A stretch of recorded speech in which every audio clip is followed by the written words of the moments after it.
Thank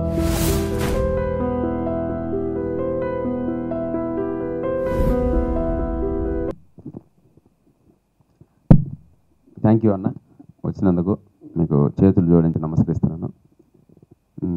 23 ఇన్నాళ్ళు సప్తగిరి ఒక కమెడియన్గా చూశారు. జీవితంలో మరో మెట్టు ఎక్కుదామని ఆత్మవిశ్వాసంతో అడుగేస్తున్నాను. దానికి మీ సపోర్ట్ ఎప్పుడు ఉంటుందని కోరుకుంటున్నాను. థ్యాంక్ యూ అన్న.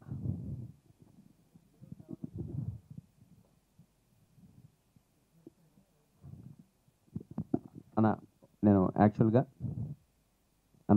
నేను ఇండస్ట్రీకి డైరెక్టర్ అవుదామని వచ్చాను. సిన్సియర్గా ఒక 7 years అసిస్టెంట్ డైరెక్టర్గా పనిచేశాను. బొమ్మరిల్లు, పరుగు, ఏ ఫిలిం బైరవింద్ వీటన్నిటికీ అసిస్టెంట్ డైరెక్టర్గా పనిచేశాను. సో నేను హైదరాబాద్ సినిమా పరిశ్రమకి వచ్చిన ఉద్దేశం అయితే మాత్రం నేను డైరెక్టర్ అవుదామని. బట్ అనుకోకుండా ఒక స్వీట్ యాక్సిడెంట్ కమెడియన్ చేశారు నన్ను. నా బాడీ లాంగ్వేజ్, నా మాట తీరు ఇవన్నీ చూసి చాలా కామిక్గా ఉందని బొమ్మరిల్లు భాస్కర్ గారు నన్ను పరుగు సినిమాలో ఒక చిన్న క్యారెక్టర్ చేయించారు. ఆ సినిమా పెద్ద హిట్ అవడంతో, ఏదో వాళ్ళకున్న సెంటిమెంట్ ప్రకారం బొమ్మరిల్లు సినిమా హిట్ అవడంతో పరుగు సినిమాలో ఫుల్ లెంత్ క్యారెక్టర్ చేయించారు. అది కూడా హిట్ అవడంతో నాకు మంచి పేరు వచ్చింది. సో దాంతో ఆ తర్వాత కంటిన్యూస్గా చిన్న గ్యాప్లో చిన్న క్యారెక్టర్లు చేస్తూ వచ్చాను. ఆ కమెడియన్గా నేను సక్సెస్ అవుతున్న ఆ వేలోనే అనుకోకుండా ఇంకో బిగ్ బ్రేక్ దొరికింది. ఆ సినిమా ప్రేమ కథా చిత్రం. దాని నుంచి చాలా బిజీ అయ్యాను. సో ఈ వేలోనే కొంచెం అసిస్టెంట్ డైరెక్టర్గా తగ్గించడం, అటు ఇటు బిజీ అయిపోవడం వల్ల దానికి కొంచెం దూరం అయ్యాను. బట్ ఈ కమెడియన్గా చేస్తూ అంటే నేను ఆర్టిస్ట్ అవుదామనే మాత్రం ఇండస్ట్రీకి రాలేదు. బట్ అనుకోకుండా వచ్చిన అవకాశంలో ఈ కమెడియన్గా చేస్తూ నాకే తెలియని ఒక చిన్న మొనాటమి వచ్చింది. సో ఎలాగో చేస్తున్నాం, మిగిలిన కూడా నేను చేయగలను అనే ఒక నమ్మకం నాకు మనసులో 100% ఉండేది. అంటే కామెడీ కాకుండా ఈవెన్ సెంటిమెంట్ కానీ, ఎమోషన్ కానీ, అండ్ డ్యాన్సులు కానీ ఇవన్నీ కూడా చేయగలనని నమ్మకంతో, ఒక ఆత్మవిశ్వాసంతో ఆ కమెడియన్ జాబ్ కొద్దిగా బోర్ కొట్టి ఇటు సైడ్ వచ్చాను. సో నాకు కావాల్సిన కథ ఒకటి ఎంచుకున్నాను. ఈ దారిలో మీ ముందుకు వచ్చాను. లేదన్నా, 100% ఇప్పుడు కమెడియన్గా కూడా మంచి సినిమాలు చేస్తున్నాను. కళ్యాణ్ కృష్ణ గారి డైరెక్షన్లో, సోగ్గాడి చిన్న డైరెక్టర్ డైరెక్షన్లో అన్నపూర్ణ స్టూడియోస్ ఒక ఫుల్ లెంత్ కామెడీ రోల్ చేస్తున్నాను. నెక్స్ట్ సర్వానంద్ సినిమాలో కూడా మంచి ఫుల్ లెంత్ రోల్ చేస్తున్నాను అన్న.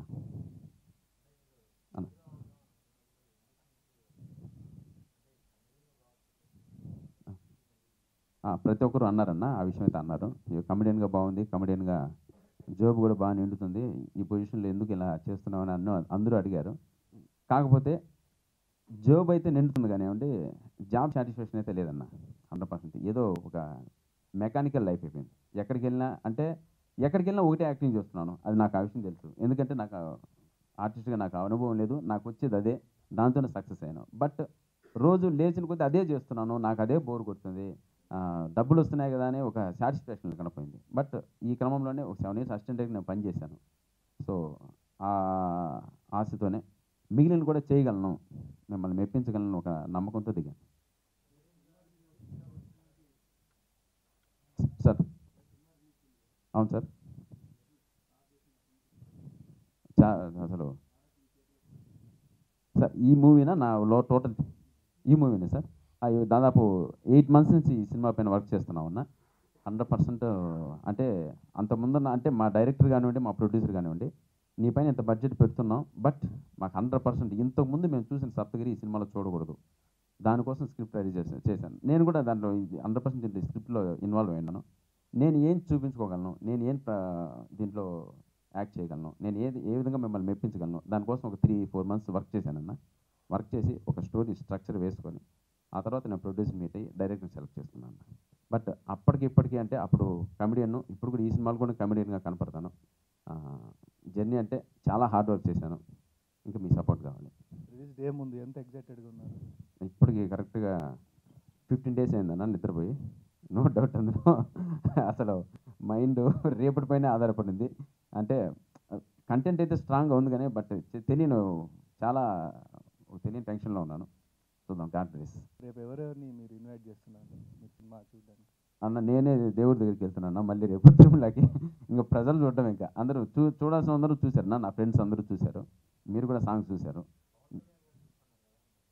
అవునన్నా, పవన్ పవన్ సార్ రేపు వస్తున్నారని తెలిసింది. బట్ రిలీజ్ తర్వాతే చూపిద్దాం అనుకుంటున్నాం అన్న. ఇన్ని గెటప్లు చూపించడానికి కథలో అంత స్కోప్ ఉంటుందా?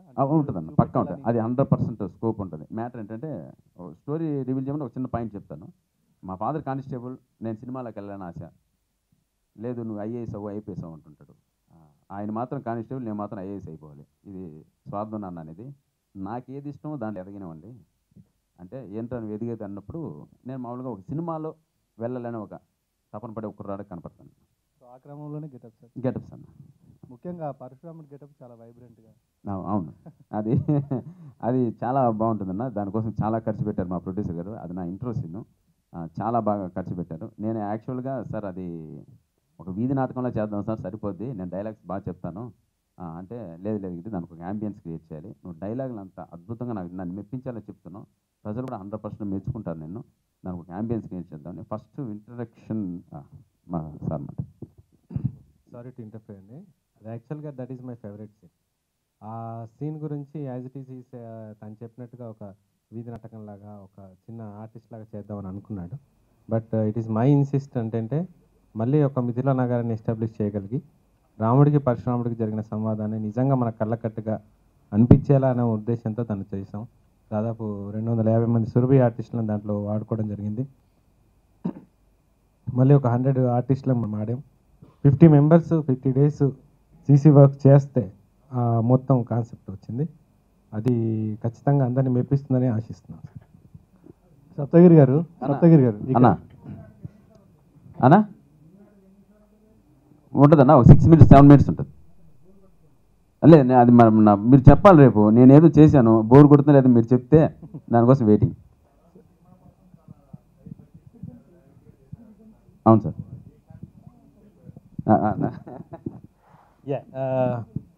కాన్ఫిడెన్స్ అంటే సార్ మనకి ఎప్పటికైనా స్టోరీ మీద ఒకవేళ కాన్సెప్ట్ ఉన్నట్లయితే, స్టోరీ నిజంగా అంత స్ట్రాంగ్గా ఉందని మనం నమ్ముకున్నప్పుడు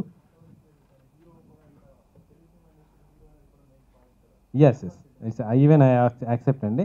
కాకపోతే దీంట్లో ఏంటంటే ఒక డాక్టర్ రవికిరణ్ తీస్తున్న మూవీ, డాక్టర్ రవికిరణ్గా నేను నా ఫీల్డ్లో మంచి క్వాలిటీగా ఉండిపోయాను. నా సినిమా ఈ క్వాలిటీలోనే ఉంటే బెటర్ అనుకుని నేను పెట్టానండి. అది ఎందుకు పెట్టాము అంటే అదొక ప్యాషన్. ఆ డబ్బు వస్తుందా లేదా అని నేను ఎప్పుడూ ఆలోచించలేదు. ఒక మంచి సినిమాని మనం తీయగలగాలి. ఒక డాక్టర్ గారి సినిమా మనం చూసినప్పుడు ఆ క్వాలిటీ కనబడుతుంది. అండ్ అన్నింటికీ మించి ఆత్మసంతృప్తి అండి. అంత మించి నేనేం చెప్పలేను. ఆయన ఏ రోజు ఇన్సిస్ట్ చేయలేదు, but still I went for that అండి.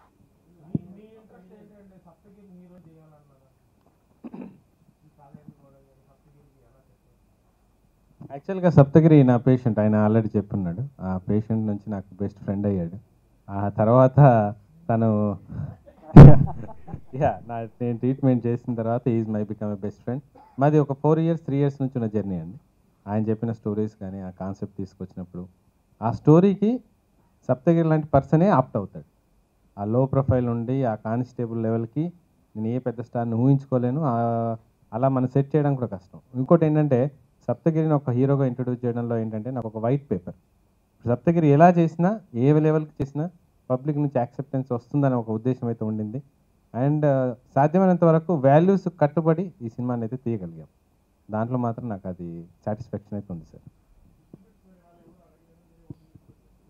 డిస్ట్రిబ్యూటర్స్ కేఎఫ్సి వాళ్ళకి మేము చేసిన తర్వాత 478 కాల్స్ వచ్చాయండి డిస్ట్రిబ్యూటర్స్ నుంచి.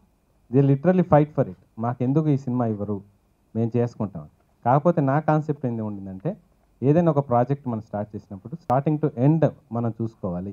ప్రతి డెప్త్ మనకు తెలియగలిగితేనే నెక్స్ట్ సినిమాలో నేను ముందుకెళ్ళగలను అన్న ఒకే ఒక ఉద్దేశంతో నేను అది ఎవరికి ఇవ్వలేదండి, ఓన్ రిలీజ్. రెండోది ఏంటంటే, మీరే అన్నారు సప్తగిరి మీద ఇంత ప్రాజెక్ట్ పెట్టాం, బడ్జెట్ పెట్టాం, సినిమా బాగుంది, ఎక్సలెంట్గా ఉంది, ప్రాబ్లం లేదు. కానీ రేపేమైనా ఏదైనా అయితే డిస్ట్రిబ్యూటర్స్ నష్టపోకూడదు. మనం ఏంటో ప్రూవ్ అయిన తర్వాత మనం రేపన్నాడు ఏదైనా మాట్లాడినా దానికి ఒక వాల్యూ ఉంటుంది. ఈ కష్టమో నష్టమో ఏదైనా సరే అది నేను భరించడం బాగుంటుందనే ఉద్దేశంతో మాత్రమే నేను వాళ్ళకి ఇవ్వలేదు. కానీ నెక్స్ట్ మూవీ ఒకవేళ నిజంగా నేను చేయగలిగితే మాత్రం ఖచ్చితంగా వాళ్ళకి ఇవ్వడానికి మేము ప్రయత్నం చేస్తాం.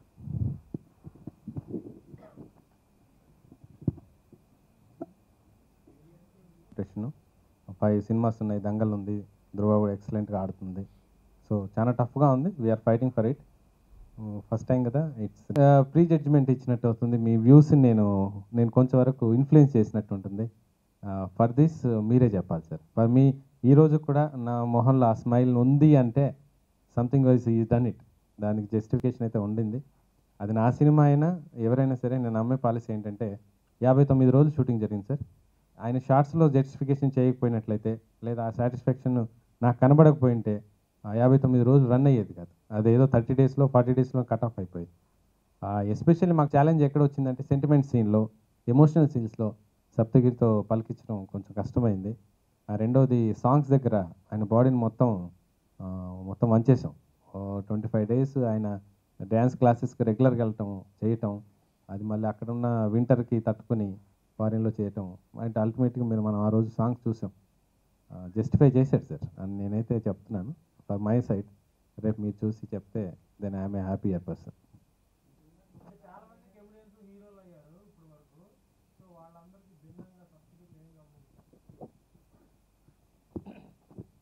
అందరూ మహానటులే, ఎవరిని కామెంట్ చేయడానికి ఏం లేదు. కాకపోతే ఏంటంటే నా ఫ్రెండ్ నేను ఒకటి సప్తగిరిలో భిన్నాంగేలు అయితే చేయగలిగాడని నమ్మకం నాకు వచ్చింది. ఒక సెంటిమెంట్ పలికించగలడు, కామెడీ అయితే ఆయన సిగ్నేచర్ మార్క్, డ్యాన్స్ చేయగలిగాడు, సీరియస్ యాక్షన్ చెప్పాడు, అండ్ గంభీరమైన వాక్యాలు చెప్పాడు, క్రోధం అంటే దాదాపు నవరసాలు అయితే పలికించడానికి ప్రయత్నం చేశాడండి. సాధ్యమైనంత దాంట్లో సక్సెస్ అయ్యాడని నేను అనుకుంటున్నాను.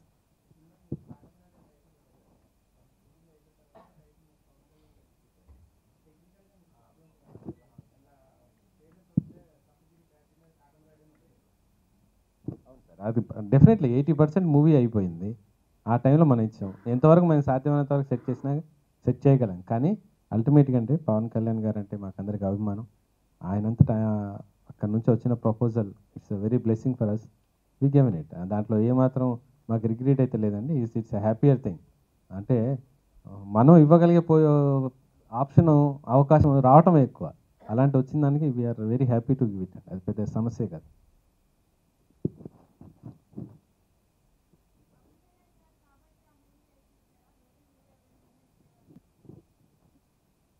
Yeah as per my knowledge అండి, ఒకవేళ అడిగిన దాంట్లో జెన్యూనిటీ ఉంటే ఏ హీరో అయినా నేను ఇచ్చి ఉండేవాడిని. కాకపోతే ఏంటంటే సమ్ పార్షియాలిటీ పవన్ కళ్యాణ్ కాబట్టి కొంచెం ఎడ్జ్ అయితే ఉండేది. పని చేసిన ఆ కష్టం వృధా కాకూడదు. బట్ ఫ్యూచర్లో 100% డైరెక్షన్ అయితే ఉందండి, అది నేను నమ్ముతాను. థ్యాంక్ యూ అన్న.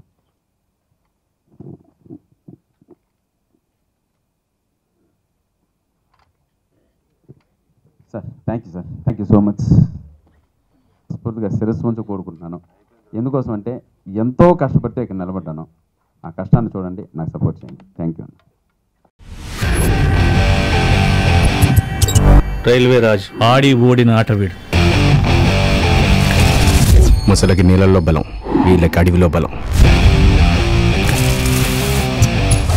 ఏం రో లావు మాట్లాడుతున్నావు?